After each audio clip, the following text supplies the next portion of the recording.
Okay, well, after our technical difficulties tonight, we're back for the Afterglow Movie Net. Tonight's Afterglow movie is a repeat. Yes, we did this in 2015, right? I think it was in January of 2015. I'll have to go back and look, but what the heck? A good movie is worth repeating. So tonight's movie is Maroon from 1969. Let me tell you a little bit about the film. This was a 1969 American science fiction film directed by John Sturges, starring Gregory Peck, Richard Crenna, David Jensen, James Franciscus, and Gene Hackman. About three astronauts who are trapped and slowly suffocating in space. Based on a 1964 novel, Maroon, by Martin Caden. While the original novel was based on a single pilot, Project Mercury, the film depicted the Apollo Command and Service Module with three astronauts and a space station resembling Skylab. Caden acted as technical advisor and updated the novel, incorporating appropriate material from the original version. The film was released less than 4 months after the Apollo 11 moon landing, attracting enormous public attention. It won an Academy Award for Best Visual Effects by Roby Robertson. Okay.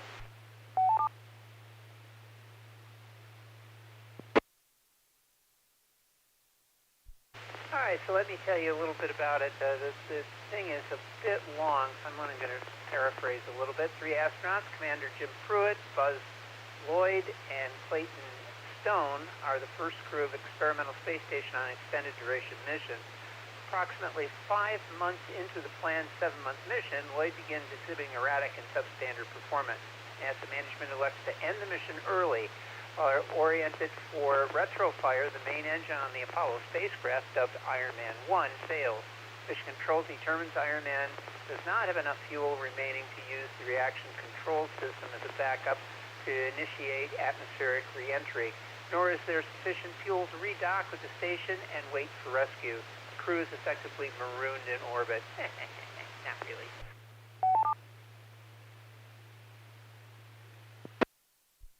NASA debates whether a rescue flight can reach the crew before their oxygen runs out in approximately 2 days. There are no backup launch vehicles or rescue systems available at Kennedy Space Center. What? Director of Manned Spaceflight Charles Keith, played by Gregory Peck, opposes using an experimental U.S. Air Force lifting body, the XRV, that could be launched on an Air Force Titan 3C. Okay. Booster rocket. Neither the spacecraft nor the booster is man-rated, and there is insufficient time to put the new crewed NASA mission together, even though the Titan 3C is already on the way to nearby Cape Canaveral Air Force Station. It is already scheduled Air Force launch. Many hundreds of hours of preparation, assembly, and testing would be necessary.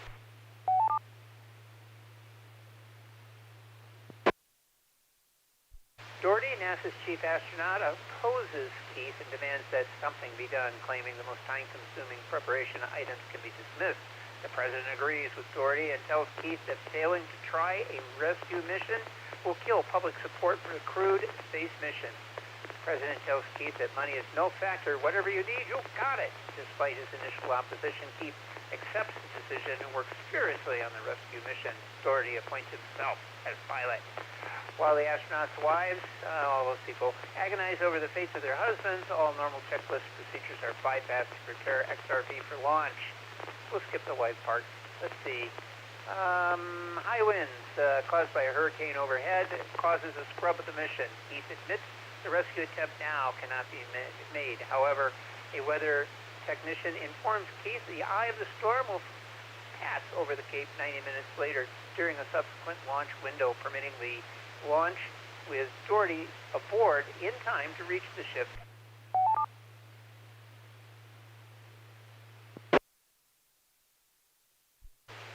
As the eye of the storm passes overhead, there is a possibility there isn't sufficient oxygen remain for all three astronauts to survive.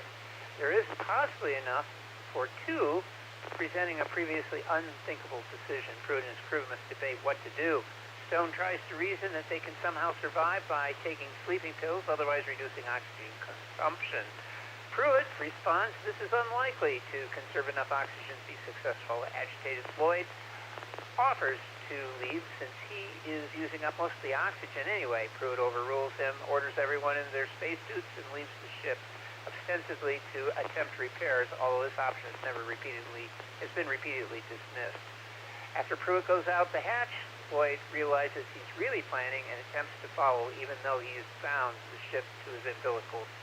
Stone restrains Lloyd, and they both watch Pruitt from the hatch. There's a hiss of a large gash that's torn in Pruitt's suit, we don't know how, from a metal protrusion. Helpless to stop the leak and quickly losing consciousness, Pruitt drifts away from the ship as Lloyd and Stone look on.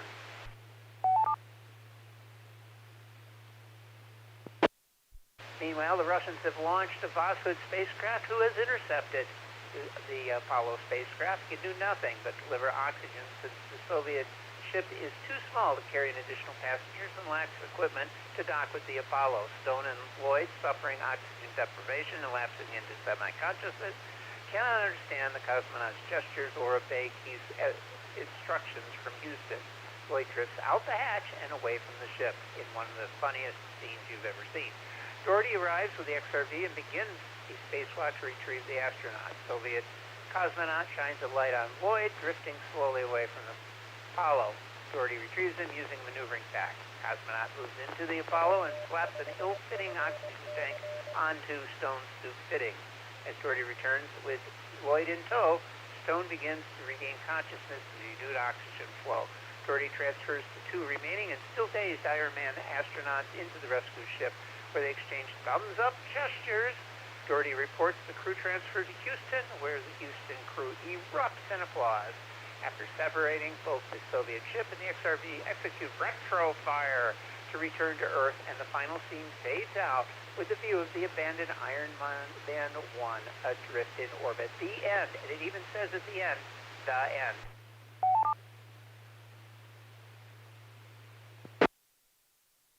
All right, with all of that, I'm going to go ahead and tell you what the rules of the game are. It's simply this.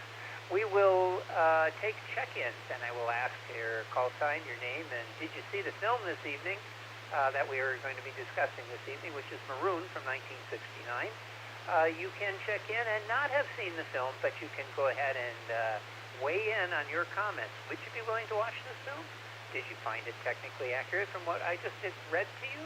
Do you find some of the comments interesting or disturbing or otherwise illuminating to a point where you don't want to waste 2 hours of your life?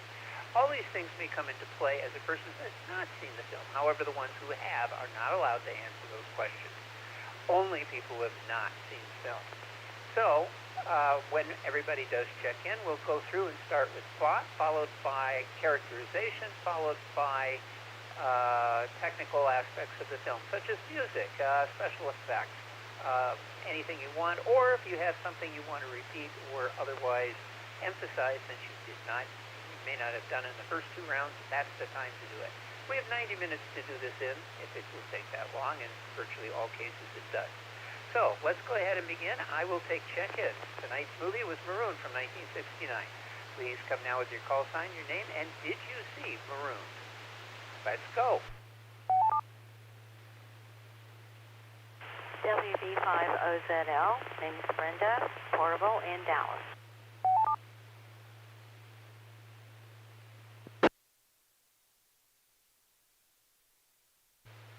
November 5 Sierra, Quebec Alpha. This is Ron in Dallas.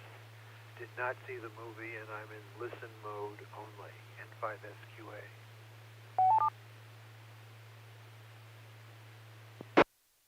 This is November Tango 5, Tango Mike, Tony in Dallas. I've seen about half the movie.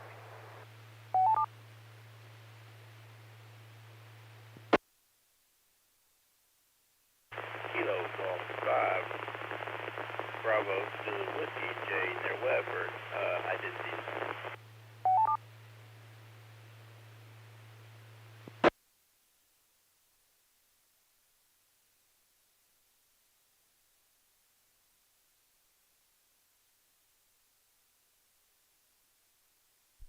All right, very good. Let me go ahead and get those folks checked in. We got WB5OZL, Brenda. She's portable in Dallas. Don't forget about your battery, Brenda. And yes, you did see the movie.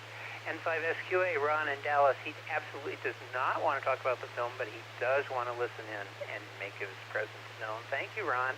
NT5TM, Tony in Dallas. Yep, he saw the movie. KG5BZW, Jay near Weatherford. Yep, he saw the movie. Additional check-ins, please come now.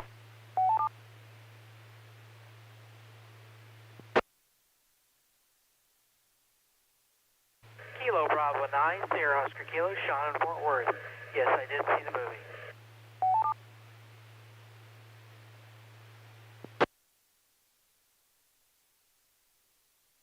Kilo India 5, Kilo Whiskey Golf, cruise in Arlington. I saw it.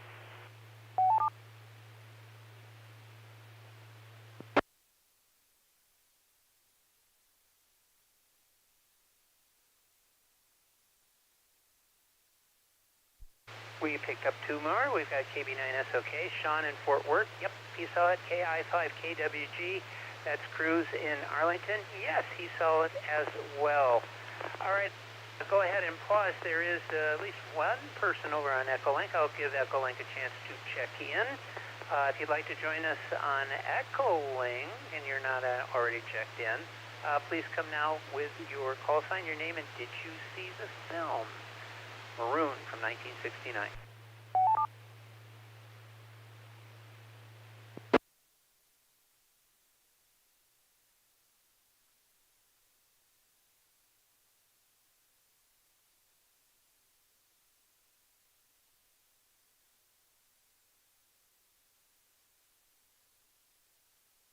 Okay, no takers out there. Anyone else? Any final check-ins on this round? If you'd like to join us, please come with your call sign, your name, and did you see Maroon from 1969?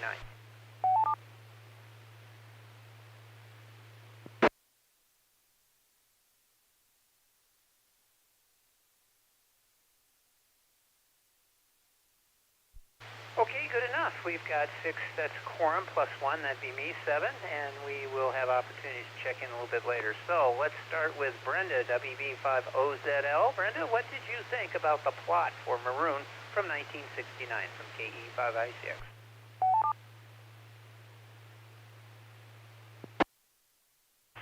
This is WB50ZL, portable. Well, I liked it. It's not perfect. You can't make a movie about space and be really accurate. You can have varying degrees of it, but for the most part, I thought this was pretty authentic. It was fairly believable, fairly, I'll say. And it was exciting. It held my interest.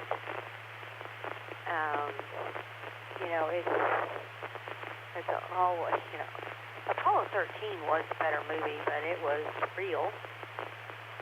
And this is pretty good. I have some quibbling things about it.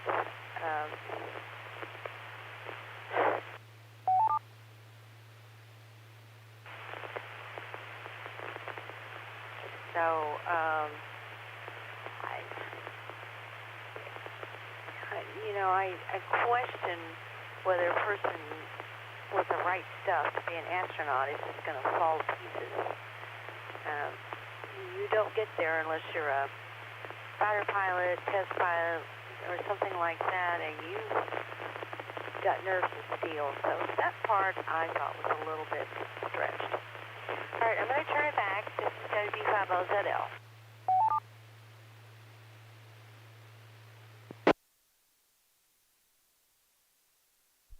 All right, thank you, Brenda. And, well, that was short, but that's okay. I have some comments on what you said, too. Let's see here. I'm going to skip Ron. Ron's listen-only mode, so don't worry, Ron. NT5TM, Tony, what were your thoughts about the plot for Maroon from 1969 from KE5ICX?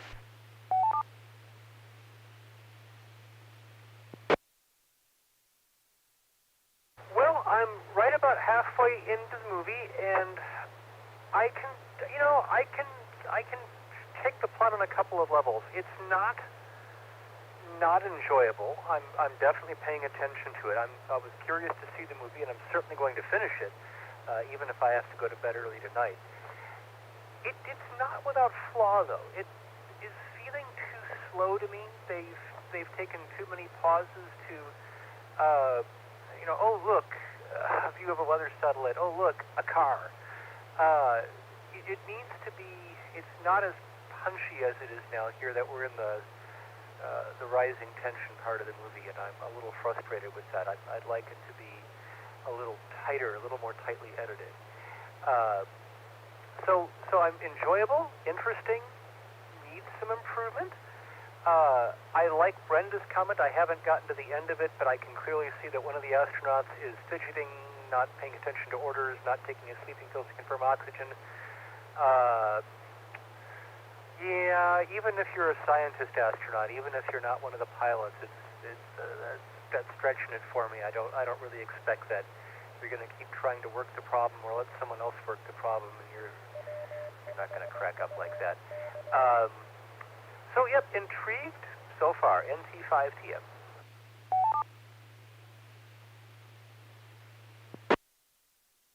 Okie dokie. Thank you, Tony. Next up is Jay, KG5BZW. Jay, what do you think about the plot for Maroon?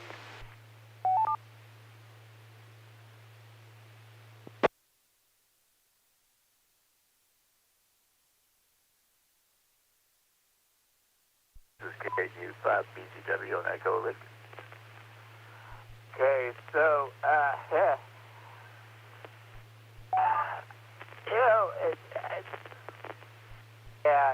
it's slow at the first part, but at least I thought that was acceptable. It was the last bit, and I hate to say this for somebody that hasn't watched the whole thing, but oh well. But the plot summary that you gave, Tom, just made more sense to me. Maybe I missed something, but it seems like the film self-contradicted. It was, or contradicted itself. I mean, like, where the heck did that Russian space ship come from? I thought they weren't available in the existing ship that was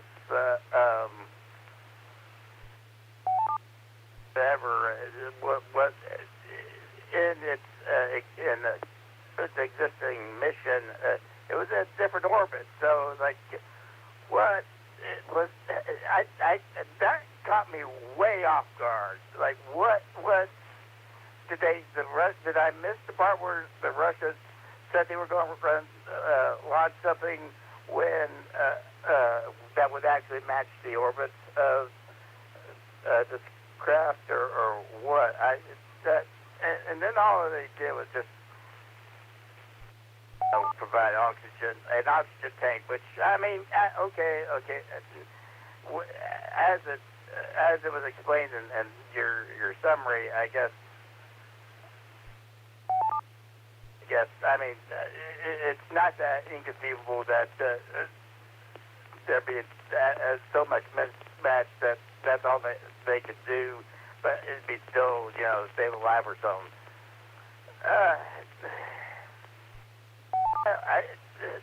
I don't know. That really threw the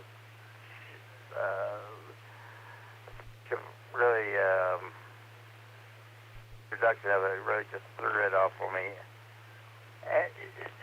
The ending is just so weird. I mean, it's more than one crewmate clearly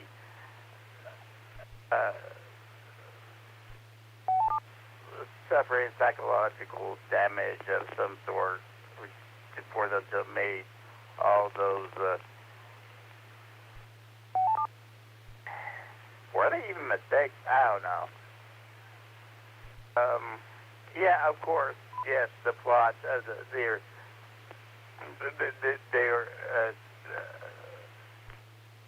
mission. It was a 7-month mission, and they had to cut it short for 5 months because of the for whatever reasons, the astronauts' intolerance of being there and blah blah blah, whatever. So yeah, they kind of set it up, but still very strange. I really thought that I'm going back to the spaceship because I thought this whole impossible thing was like, wait, are they? Is this one guy like imagining this spaceship? Like, because the low oxygen scenario and it's like they're starting to hallucinate or something. I really took that route, and I might just try to explain what the heck I was seeing, and it's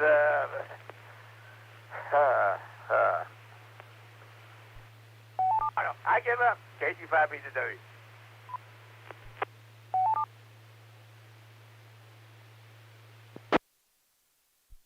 All right, thank you, Jay. Let's see here. Next up is Sean, KB9SOK. Sean, your thoughts on the plot for Maroon from 1969 from KE5I6.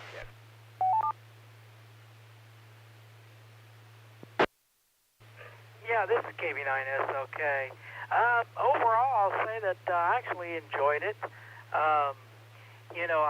One thing I did like, I know there's been some comments about being slow, and I do agree with that towards the end, but I liked the way it actually started.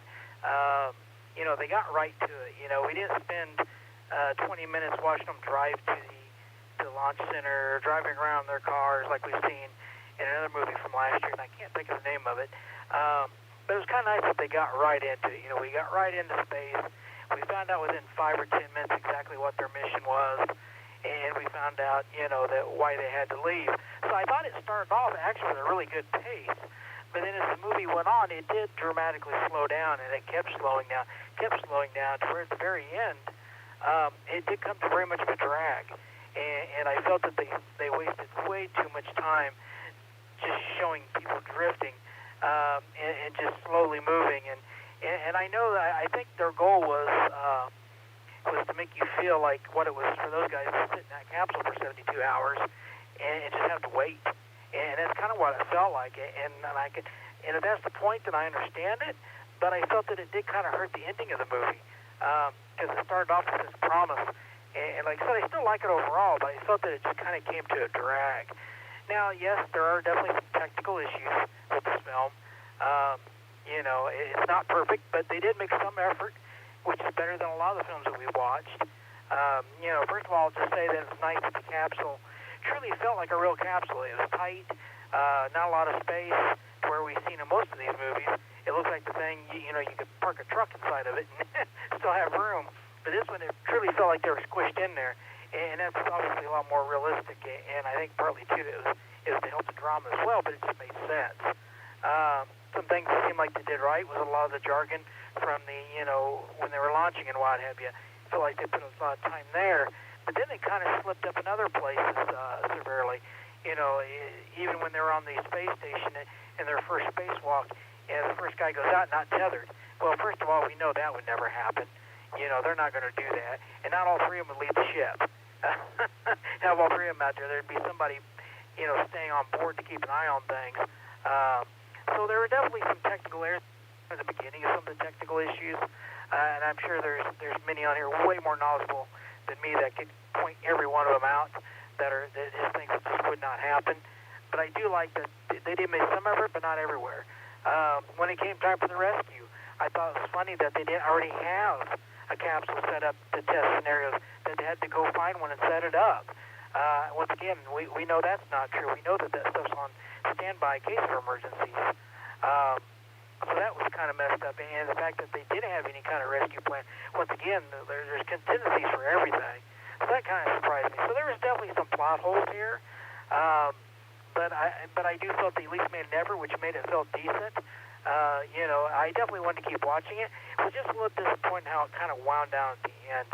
I also do like at the end there, at least they did have the Russian astronaut. I thought it was nice that they showed the Russians would help us and not just be against us. You know, they kind of made you think, was he there to cause trouble or was he there to help?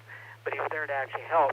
Now, of course, that would have given an opportunity to sneak a peek at our stuff, but still. It was nice that it was a more positive type of thing and just not, you know, malicious or anything like that like we see in many movies, which I think would be more realistic. You know, something out in space, something tells me even if it's a country that we're not particularly friends with, we would help them if they were in trouble. And I think it'd be the same vice versa, as it should be. So so I did kind of actually like that they did that. So there was definitely some positives in this film. Few negatives. There's a lot to say about the characterization, and I'll kind of leave that till the next round. But all decent, a little slow at the end. Pretty good, I think, for a movie made, you know, in 1969. So I'll send it back to that. KB9, that's okay.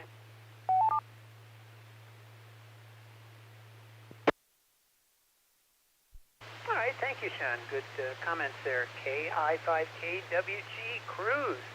Your thoughts on the plot for Maroon from 1969?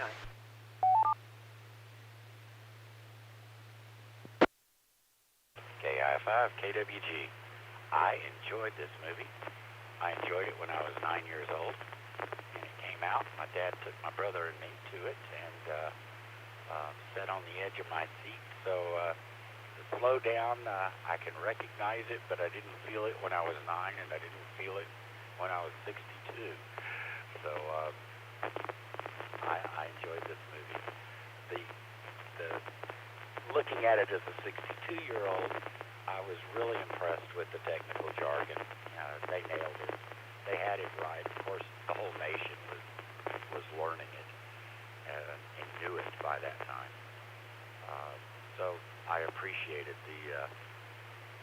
that the acronyms and the terminology they used was accurate and meaningful, and I think added to the not just the ambiance, but I think it added to the plot some as you realize you're dealing with technical and knowledgeable people, and I like that.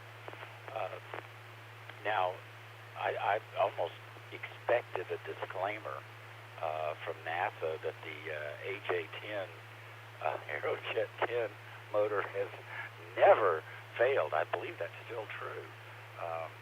It's never failed in any mission, in any configuration. I think I'm right on that.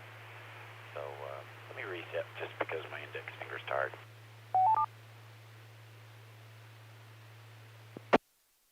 And so obviously NASA would have taken exception to having such a failure on such a great rocket motor, and which they called an HA-37 in the film, by the way, not the HA-10. And with NASA clearly being upset by that, most impressive was their reaction by 4 months later producing a far better version of the same story, and setting it in an Apollo as well, and called it Apollo 13. Absolutely loved the NASA version of the story. So, let's see, I noted early on, I don't know where to put this, but I'm going to go ahead and say it now because I'm just scanning my notes. The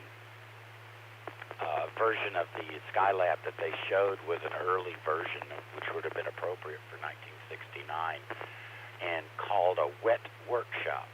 And that was where they were going to actually use an empty hydrogen tank and move into it for the workshop stuff. But you can tell they did that because this had an engine and an engine bell on the back of it, whereas the real Skylab did not. And the last thing that I think is interesting is on the internet you'll find a lot of things, including IMDb says there was a goof where it shows a Titan II launching that XRV rescue ship. And that's not true. If you look closely, every film, and this is cinematic filming of a real night launch of a Titan 30C, and there were only 3 night launches, and all within a year of the movie's release, so they hurried. And that's a Titan 3C you see in every single angle, but you do see it from edge on at times. I think that's enough. KI5, KWG, back to net.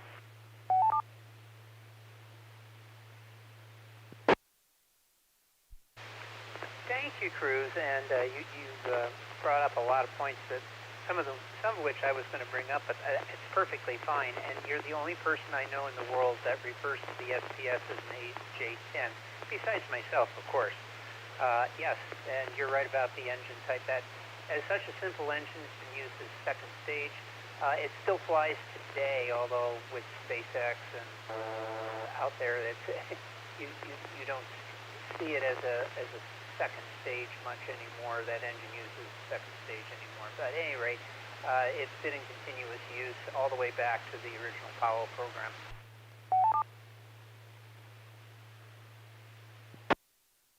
All right, let's see here. I'll go ahead and ask if there's additional check-ins. Anybody else like to join us this evening? Please come with your call sign, your name. And did you see tonight's movie we're discussing called Maroon from 1969?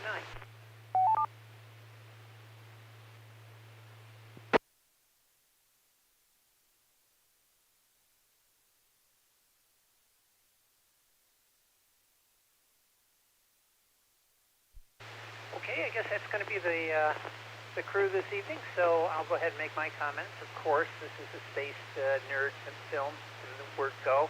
And Cruz, just like you, I bugged my parents and actually got them to take me to see this movie in November of, I think it was 1958. That was pretty cool. I remember after we left the theater, there was a good 6 inches of snow on the ground, so, and I lived up in Michigan and Detroit at the time, so yes, I remember very distinctly seeing the film and the movie and then having a slippery trip home.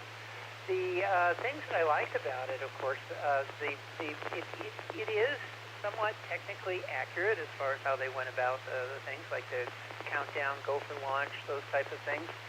And these are technical issues, I suppose. I know when you're talking about a movie that's so technical, it's hard not to get it mixed in with the special effects or the things that impact the movie that make it look authentic, mixing it with what with the storyline, but sometimes that's kind of the way it is. So the Manned Spacecraft Center, the MCC. That was uber cool. It did look like the real one. That's still at the MCC Center in Houston. I mean, it looks identical to it, right down to the rooms off to the side where the contract companies were located, and then also the gallery, the observer gallery upstairs. And then down all the consoles, all down below. It looked very, very authentic. I thought that was really great.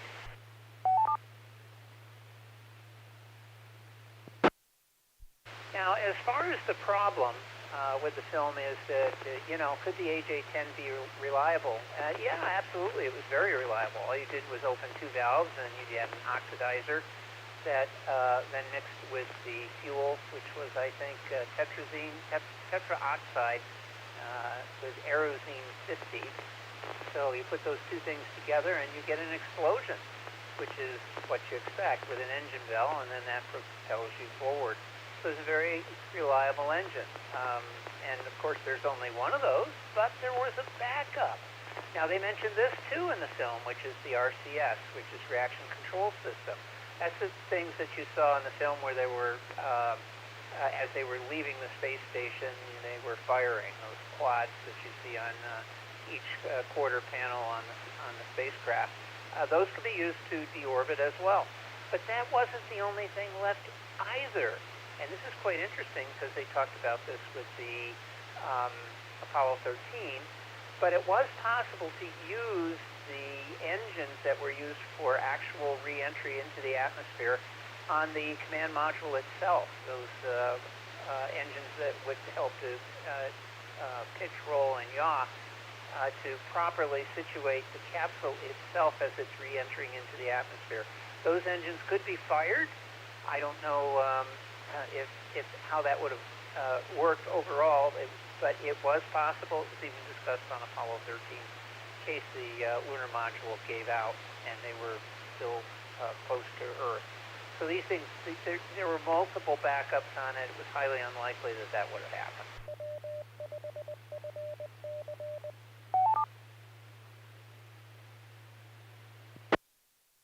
Now that you mentioned the wet orbital workshop, that's very true, and that's pretty cool because a lot of people don't know that. But you could, and how this went about, I've not read up on this, but a wet orbital workshop is you use a Saturn 1B second stage on a second stage as part of the orbital workshop. You launch a tube, and the fuel will be expelled or used to get to orbit, and then eventually, I guess, completely removed in some way, shape, or form. I don't know how you would go about doing that without exposing astronauts later on to all the vapors and things, but they seem fairly confident they could do it. I even have an early Skylab concept drawing that was done with that engine bell like that.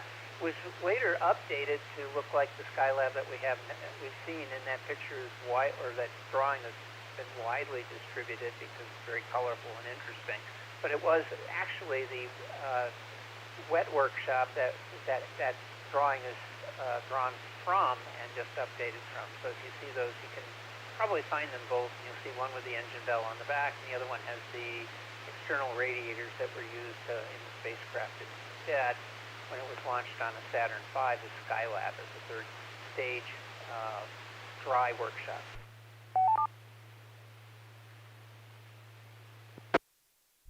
Now there's some talk about the astronauts. How could they go nutso with spending 7 months in space? Well, there's some talk about the Skylab 4 missions where they actually spent, what was it, how many days in orbit? I forget. It was like 3 months in orbit. No, it was more than 3 months.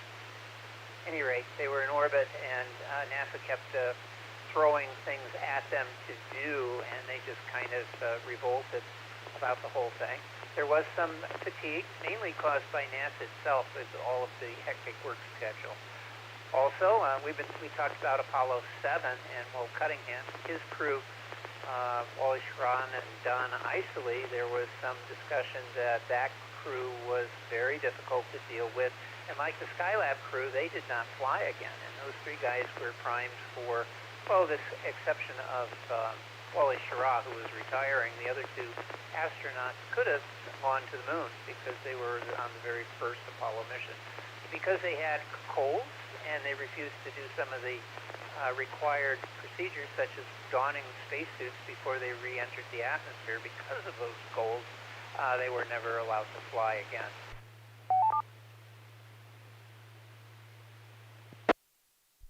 So it does, I don't think they would ever go as crazy as in the movie, like Gene Hackman, but there is some level, they're human beings, they're going to act and react in certain ways, so I can understand that.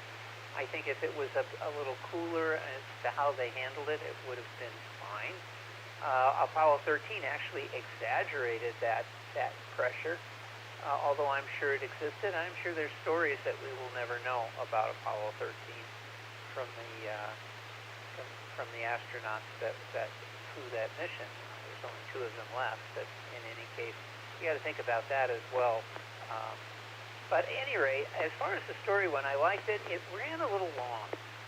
2 hours, I think, was a little too much time. I got bored when we went into the fake, the wives are all upset and strong and not strong, and I don't know. And then the constant discussion about what we're going to do and how we're going to do it was not as interesting as, say, Apollo 13, that kept it very tight. We were able to do all that stuff. And we just watched them go around the Earth over and over and over and over again, never really getting anywhere with the engine or any of the procedures. So it did. I think they could have taken about 20 minutes out of this film, and you wouldn't have missed a thing, and it would have probably played a little bit better. Other than that, it worked very well. Cruz also mentioned the Titan 3C. Yep, that is correct. That's what I saw as well, the Titan 3C. There were some shots, I'm not sure of what. It might have been Titan 3C, judging from the let me reset.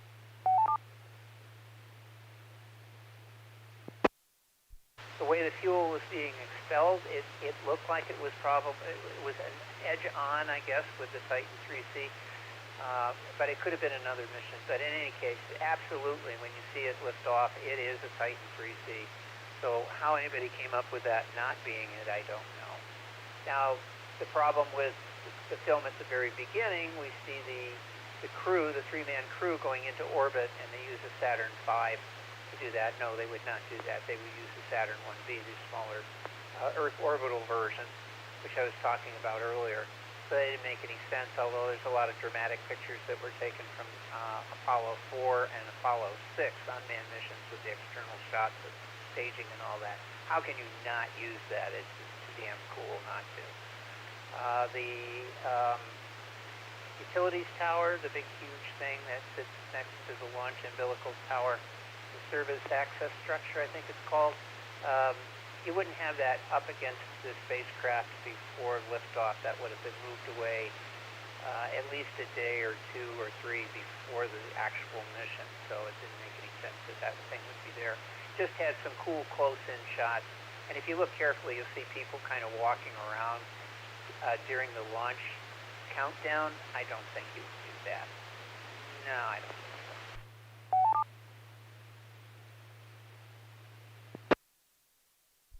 And lastly, there were comments about why would they not have a backup. Well, yes, they should have a backup. There's no reason why they wouldn't. Skylab did. There was a spacecraft that's now on display in Houston. I can't remember if it's Cape Kennedy or Houston, where it had been modified, and it was for the Skylab 4 crew, which was the 3rd mission to the space station. There was an RCS leak, I believe, that they were concerned about, and they did outfit a Apollo command module with 5 seats, and then a 2-man crew that would have taken it to orbit, brought 3 astronauts on the Skylab home, and they would have docked on the radical docking port, which was 90 degrees to the one that was along the axis.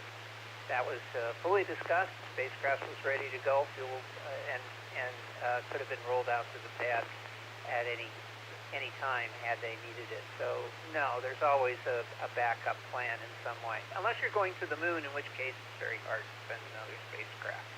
But other than that, on this mission in Earth orbit, where they could get to it, that wouldn't have been an issue. Okay, I'm talking too long. Let's go to the next section. This would be characterization. We'll go ahead and start with Brenda, WB5OZL. Brenda, what did you think about characterization on this film? Were these people believable? Were they astronauts like the astronauts you remember and love from KE5ICS?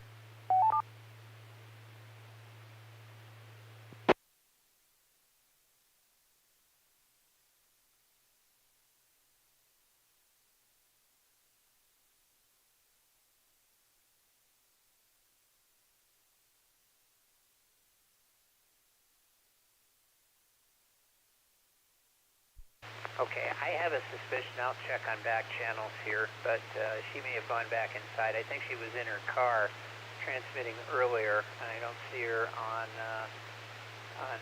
Facebook, so I'm not sure. Brenda, WB5OZL, are you there on the Snoopy Shuffle?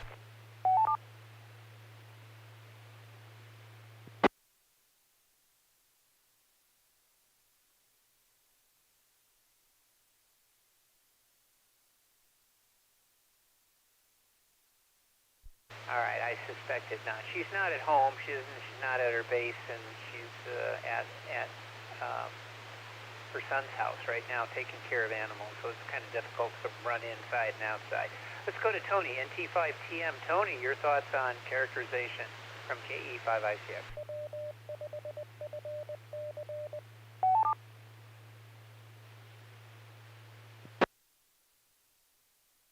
Well, I think I'll probably have more to say on round 3 for the technical stuff. I didn't have a lot to say about, well, I don't have a lot to say about the characters because so far now I'm past the halfway point. I really haven't thought a lot about the characters. They mostly, they were characters. Okay, they exist. Mr. Keith, of course, that did make me think of T. Keith Glennon, the first administrator of NASA, who'd have been long gone at this point. He left in 1961, so that's probably why the name Keith seemed familiar to all of them. I did like seeing, that early version of Skylab there was on an Apollo telescope mount on it. That was kind of neat. I'd like to thank Cruz for his comments praising the AJ-10. Yeah, that was first developed for the Vanguard launcher, flown on the space shuttle. They're going to be using one with the SLS. That's an engine with a very long history, and yeah, they tend not to malfunction.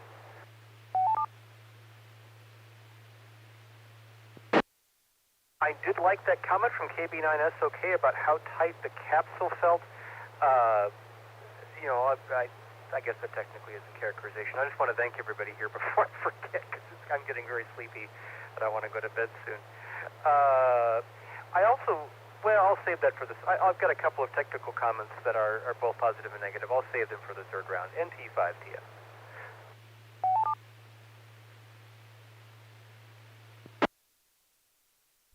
All right, thank you, Tony. Yeah, this is a tough one to do because we're all kind of nerdish about this stuff, and it just all kind of mixes together. But we'll come back to you in a bit. Jay, KB5BZW. Jay, your thoughts on characterization from KE5ICX?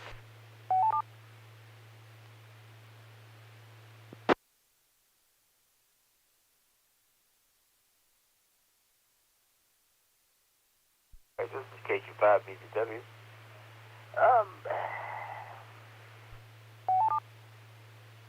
If I want to be truly frank about it, really say I like any of the characters, which is surprising because I didn't know Gregory Peck could play someone I wouldn't like.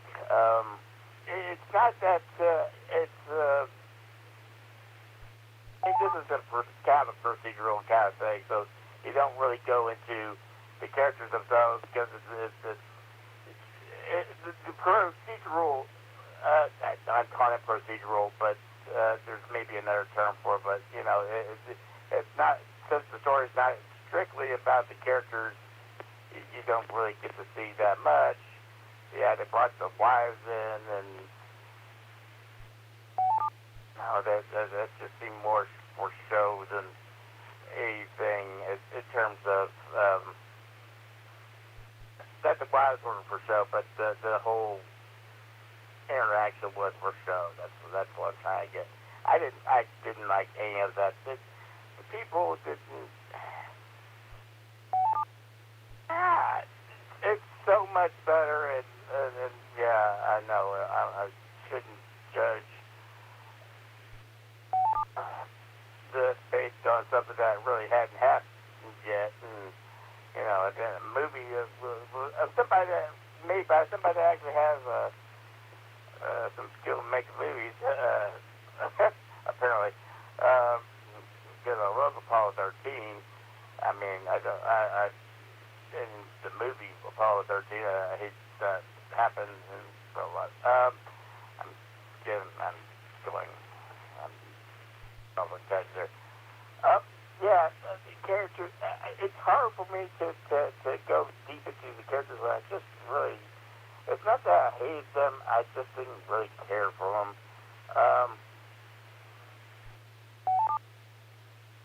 I agree. I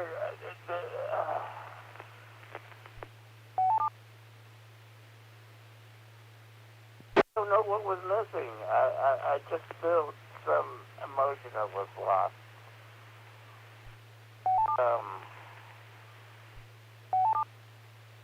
Yeah, I guess they tried, but they tried with the wrong people. The astronauts reacting in very strange ways, I thought, and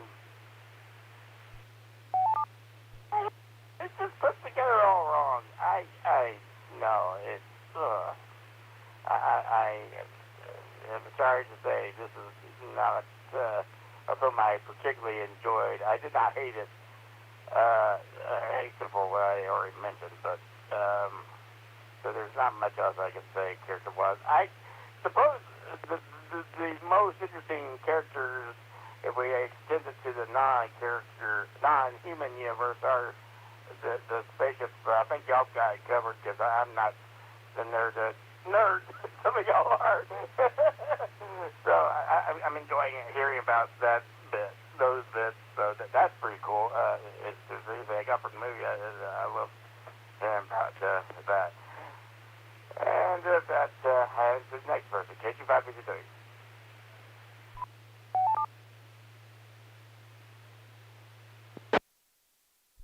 All right, thank you, Jay. Next up is Sean, KB9SOK. Sean, your thoughts on characterization?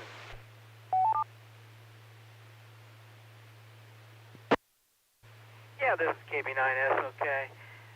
Well, we really had I guess we had 5 basic characters. Obviously, we had the 3 astronauts. At the beginning, it felt, they felt like true astronauts, and as others have already mentioned, the fact that they kind of lost their cool and their focus, maybe you could say quickly. I mean, I guess one never knows what it'd be like, but they do train for this. Religiously, and it is hard to compare, or not to compare, this with the Apollo 13, obviously, movie and the real life. Obviously, the astronauts, performed even under extreme stress very well. And I'm sure you're right, Tom. I'm sure there's stories that we'll never know. Maybe they did lose their cool a few times, and we're obviously never going to hear about that. But yeah, these guys are trained so extremely to keep focused during a situation like this. And even there towards the end, when the guys are doing the air calculations and what have you, that's how he focused, was just doing his job and keeping his mind off the situation. And that seems like he might have been almost the most realistic one out of the bunch, because he did. He stayed focused and just did his job. And in one part, it is kind of going back to plot. They were kind of keeping the astronauts in the dark a little bit. In places, but in real life, those guys are trained to do their own calculations, so they're going to know, what their situation is, even without anything from mission control. They're going to have a pretty good idea. So that was a little bit, I do remember making a note about that, was a little bit, didn't seem quite right, but But all in all, I guess that was probably the only, the captain very much seemed like I think he did what he should have done. He felt pretty good about him, felt pretty good, about the guy analyzing. And of course, the guy lost a buzz there. That didn't seem realistic. Could he lose the cool some? Yeah. Would he refuse to maybe take the sleeping pills? Yeah, I could understand that. You're facing possible death, and they're asking you to take a nap. So that would be intended a hard pill to swallow, because that would be tough. So I can see him refusing to do that, but totally losing control, I don't know about that, because these guys are just too well trained. Guys and girls are trained way too well to have that happen. But I guess you just never know until you're in that situation. So you can't say it's entirely impossible. Those are really our three main characters. Obviously, we have the guy running mission control. They definitely showed him, stressed over some situations, which I'm sure he would be, because he's balancing trying to save their lives and also trying to balance their reputation in NASA. So there would be a lot of decisions. I think it'd be not just a one-guy situation. I think there would have been a group of people that would have made more of those decisions. I do agree the movie was I agree with Tom that it was 20 minutes too long. Had it been shorter, I think it would have been really on point. The whole scene, him getting pulled over by the police just to talk to the president, wasn't needed. The wife scene probably really wasn't needed, or at least not to the extent that they did it. I know they were saving it for the dramatic ending to, for them to say their goodbyes and to show that, even though these guys are professionals, that even they're going to break down a little bit in that situation. I'm sure that was the intent, but they should have shortened that up by quite a bit. And even I'm not sure, just from what I've seen on TV, so I'm not sure the wives would have acted in that particular way either. So I was off put a little bit by them as well. Obviously we had the guy that volunteered to go get them, that was kind of pushing the issue. So he was really our other main character. But kind of what you expect. Really, at the end of the day, this is really you're not going to get into any heavy, deep analyzing or backstory, because really this was a super simple plot. They go up in space, they get stuck, they can't get back down. What do we do? So obviously this is not a deep dive into the space program or anything like that. But all in all, I still say I enjoyed it. 20 minutes shorter, it probably would have been perfect. Back to net, KB9, that's okay.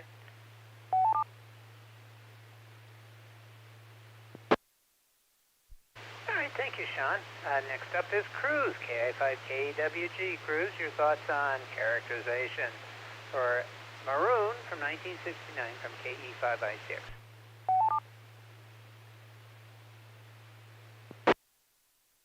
KI5KWG. I agreed about the length that many of y'all are talking about, but as for characterization, as part of that is the wife stories seem to really be important in the film. And I thought the three ladies, particularly Lee Grant, did a really good job. And I thought that was an interesting part of the film. Gregory Peck, he's awesome. I like Gregory Peck a lot. So actually, I thought all the actors did pretty good. James Franciscus kind of rubs me the wrong way, but the rest were pleasing in their performances, I thought, and in the roles they did. Interesting that we didn't have a flight director for this mission. We had a director, and I guess it's because they needed him both at the Cape and in Houston at different times. So I suppose that's why they kind of blended roles for that. But I have one thing I didn't want to forget, because y'all had mentioned the unheard stories we may never know. A few years ago, I watched a interview, and it was a panel discussion, and I remember it had James Lovell and Frank Borman. I think it had Mike Collins, too. And they were talking about, I believe it was Apollo 13 coming back, and Lovell hinted that after entry interface, after the blackout, the three of them just sat there listening to Houston calling. He just hinted that they just listened without responding, basically for dramatic effect, which I thought was hysterical. So everybody's, did they burn up? No, they're just sitting there playing with you. Thought that was really fun. Last thing, solid boosters, bright yellow in a night launch, and Titan 2, not. It's blue flame and almost invisible. Just thought I'd point that out. KI5, KWG, back to net.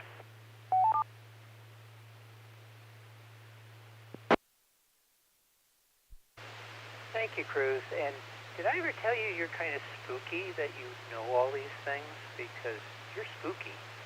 Okay, let me ask.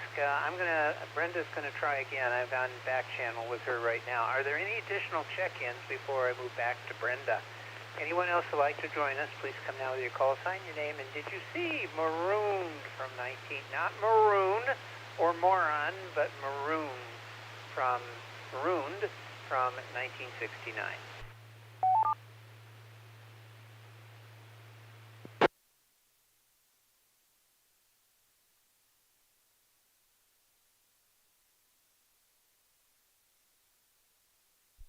All right, I forgot my comments here, but I'm not going to say a lot about the acting. I kind of covered some of that in the previous thing. I do want to mention, though, I'm looking at Wikipedia, the president, the voice of the president was John Forsythe. It was a little hard to figure that out for me. He has a very distinctive, or had a very distinctive voice. However, all of it was with the canned sound, so whether it was on the radio or the phone, I didn't recognize it as John Forsythe, but yes, it was. Astronauts, fine. They play the astronauts really well. And James Franciscus, I always get him mixed up with Tony Franciosus, but James Franciscus, wasn't he attacked by the apes and beneath the Planet of the Apes? I may be wrong about that. I can't remember. Let's see. I guess Gregory Peck was okay as Keith, playing Gregory Peck actually in his drone. David Jansen always looks like he's got a headache, so that worked out fine. Gene Hackman plays Gene Hackman, playing crazy guy.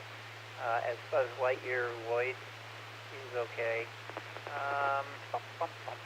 Just going through the list here to see if there's anybody notable. Yeah, mission director. Okay, no flight director, mission director. I don't know, don't have a lot there. I did think, though, and I don't know who it was, maybe uncredited, the guy who was at the Air Force, Cape Canaveral Air Force Base, who was doing the countdown and getting the go, no to go for launch. He sounded like the real deal, the way he spoke. It was just so easy for him to do that.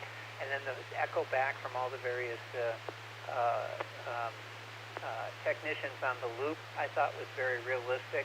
I like that a lot, and it was so good they did it twice, the same thing twice, 5 minutes after the first time. So, okay, I'm cool with that, I guess. So overall, it was pretty good. I enjoyed it. The characterizations, with the exception of Gene Hackman going nuts, I think was fairly reasonable. So that's all I'll say on that. So let's go to the top.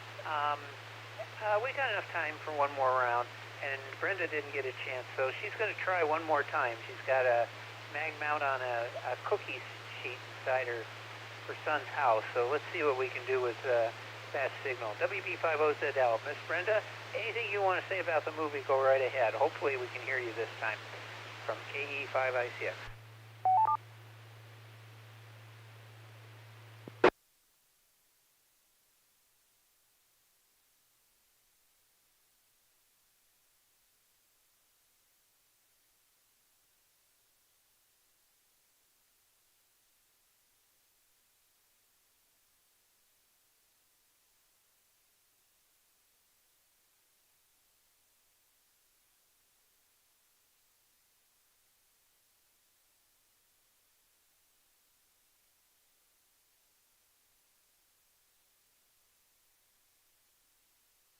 All right, nothing heard, so I don't know where she's at. She may have just taken her radio and thrown it into the street. Let's go to Tony, NT5TM. Tony, you still awake? You want to say anything about the movie you haven't already? You're welcome to do so now from KE5ICX.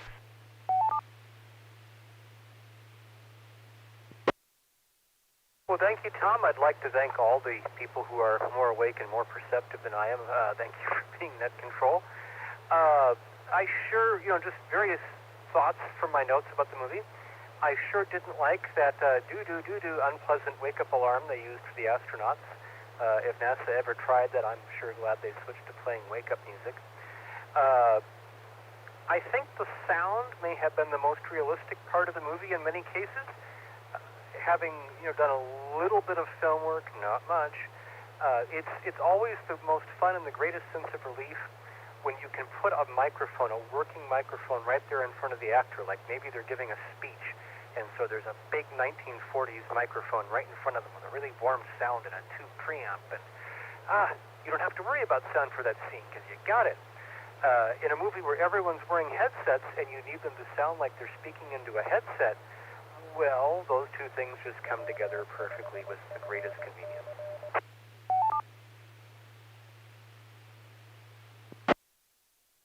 It was nice to see the weather pictures coming out of the printer, since I try to work on that with weather satellites now. My printer weighs less than their printer and prints in better color, but it was still neat to to see them doing something that I try to do now. It was also a fun technical note that the little displays in actual Apollo capsules were better than the ones in the movie. In the movie, they were using these kind of little mechanical, numbers like you'd see on an old alarm clock. They didn't have LED displays like they did on the Diski or the Dita in Apollo. I also, Tom, you're totally right about the movie gets so nerdy.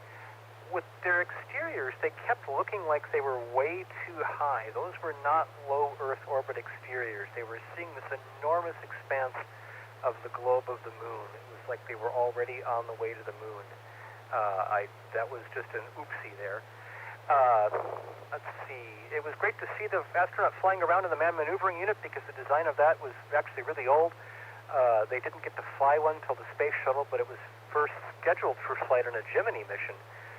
So those are actually a kind of a really old idea that, maybe not terribly useful, but they've been itching to try them out in space for a long time. And probably the least inspiring line ever spoken by a character in a movie: let's keep our feelings to ourselves and let the men get on with their jobs. I'm glad Erin was out of the room when one of the wives said that, or she'd have thrown something at my laptop. NT5TM, thank you very much for being here, and thank you to everyone else.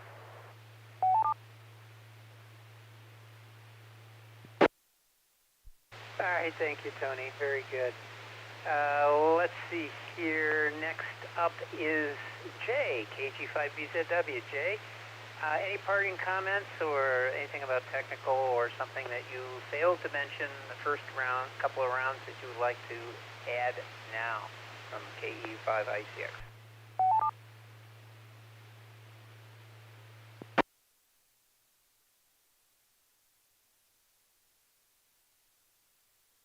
KG5 VGW. Tony mentioned one of them is I'm still trying to figure out where exactly this station was supposed to be in orbit. If I were a little more knowledgeable on orbital mechanics, I'd figure out that if what was pictured was even a reasonable orbit,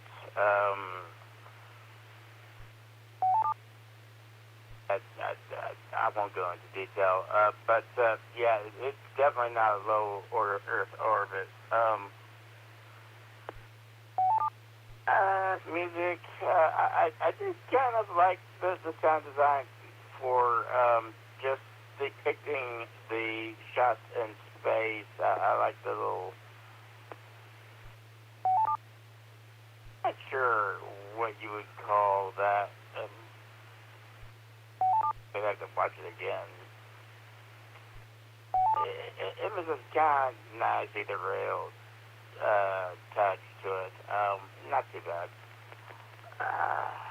Yeah. There's a lot of technical jargon that seems to be used Right. That's, I mean, you know, Walt covered that.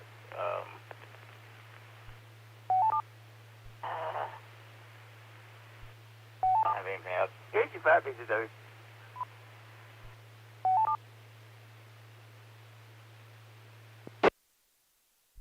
Okay, Jay. Next up, Sean, KB9SOK. Your parting comments on our movie? I want to say Countdown. It's not. It's Marooned from KE5ICX.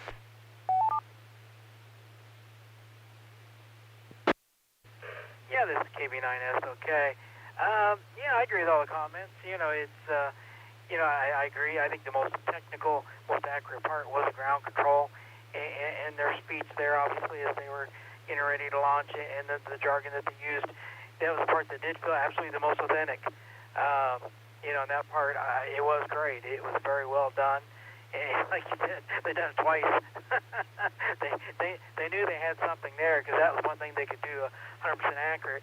Obviously, it's hard to do the space stuff as accurately, because it's just hard to mimic being in space, especially in Hollywood 1969. So, you know, it's kind of understandable. You know, once again, I like the capsule very much. It seemed very real. The tight spacing and the way most of it looked. You know, and I won't get into the little technical details, because as many of you know way more than I do about that, and I've already mentioned a lot of those. The only other technical detail I thought was kind of weird that they kind of, I think, screwed up on was, you know, there at the end when the main chief astronaut decided he was going to sacrifice himself. You know, he opened up the cab, which let out whatever air they had in the cab. So once again, if you're trying to reserve air, that did seem like a wise way to go out. If you really want to sacrifice himself, you think he would have just done that there in the cab and saved that little bit of precious air for him. Even though I know it's not a whole lot, obviously, as small as that capsule is, but that did strike me as odd. But all in all, you know, I think they did a pretty good job for the time frame.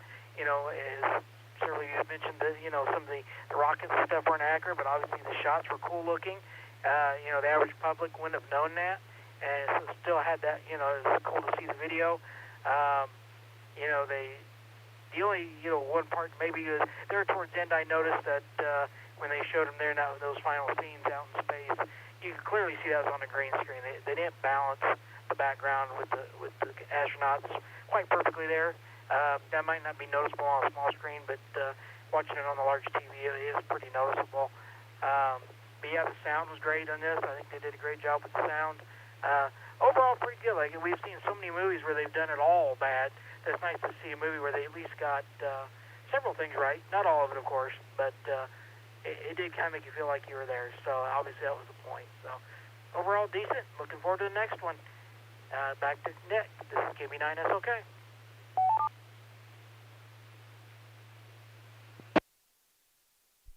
Very good. Thank you, Sean. I agree with you. I think it hit and miss on some ways, but I think it was more of a hit than a miss.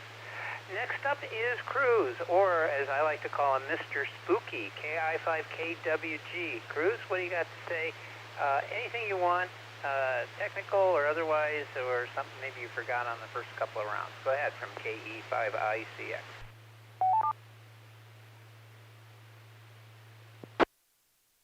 KI5KWG, Spooky. Try to figure out where to start.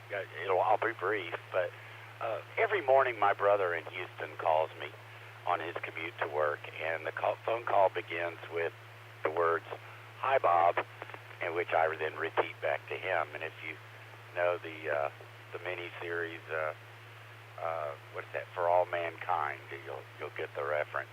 My brother and I are both space nerds. We live it. I mean, we just love it. We talk, we research, we read, and we discuss things, and we came by it naturally. We were born to it. We were just really born well. My dad was an IBMer back in the 60s and beyond, and had part of the assignment was the early mission control center being built, and he was a super genius, and I think really found people that he could be comfortable with when he was Houston with the NASA people and just absolutely loved it, and he shared that passion with us. So that's why I know this stuff, and so it's been a lifelong interest because of the passion that my father had for it and shared with his sons. So I don't think I've got anything else in my notes. I was going to mention Stony, I believe, is the call sign that they use for, I think it's the Capcom at the Cape. I think that person's always called Stony. If not, I'm close. I don't know. Do I have anything else here? I don't think so, and it's getting late. KI5, KWG, enjoyed this one. Thanks, y'all. Clear back to net.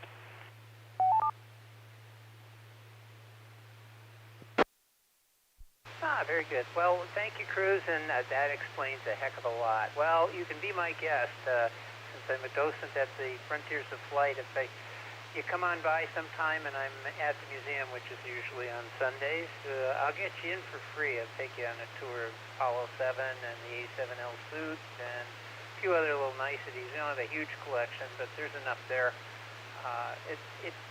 It's a lot of fun. I enjoy it. And you'll see, too, I thought, too, and I'll just segue into my little part here, is that when they did the hatch part, where they blew the hatch, dang, that was pretty accurate. That's exactly how they would go and blow the hatch, including that little T thing that he pulled on. That exists. That was to actually cause a charge to open the latches, the 14 latches, I think it is, on the hatch itself. Now, it's supposed to be a Block 1 boilerplate, but it's got a Block 2, I believe, it's got a Block 2 hatch on it, so, or I should say a modified hatch. So, I don't know. It was quite fascinating. I kind of liked the whole thing and how they managed it. Any rate, okay. Brenda says she's going to try one more time. We'll see if we can hear her.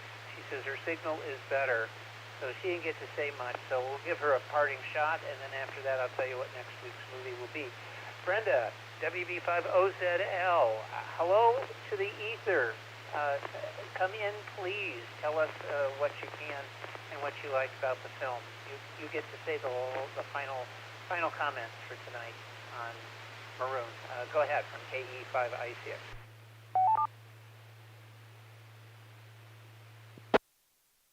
This is WB5OZL. Can you read me?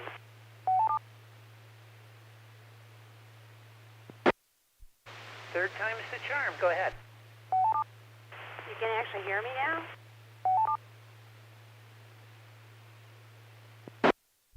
Well, I responded to you the first time, so yes, I can hear you, so please go ahead. Elvis has left the building. Okay, well, if Elvis isn't here, I'll talk anyway.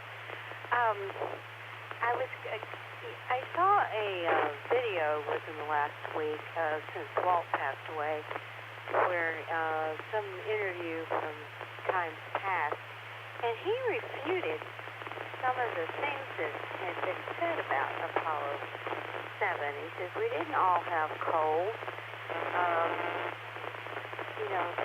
The implication here is that some of the PR on this from NASA, who basically killed their careers out of vindictiveness, may not have been very accurate. So, you just wonder about that, what the real story was. Interesting. What else I liked about it? It was exciting. I loved that it was pretty realistic. You got a lot of bells and whistles and stuff. It really looks like.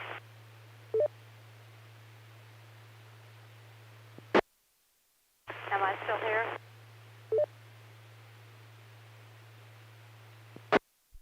Go ahead. We still hear you.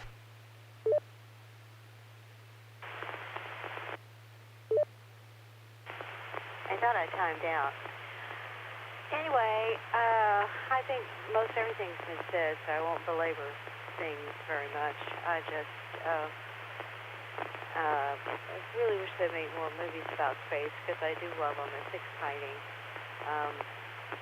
Tonight I watched Good Night Offie. If you haven't seen it, do so. If you like space, it gives you all the feelings for it. So I'm going to say WB50ZL clear.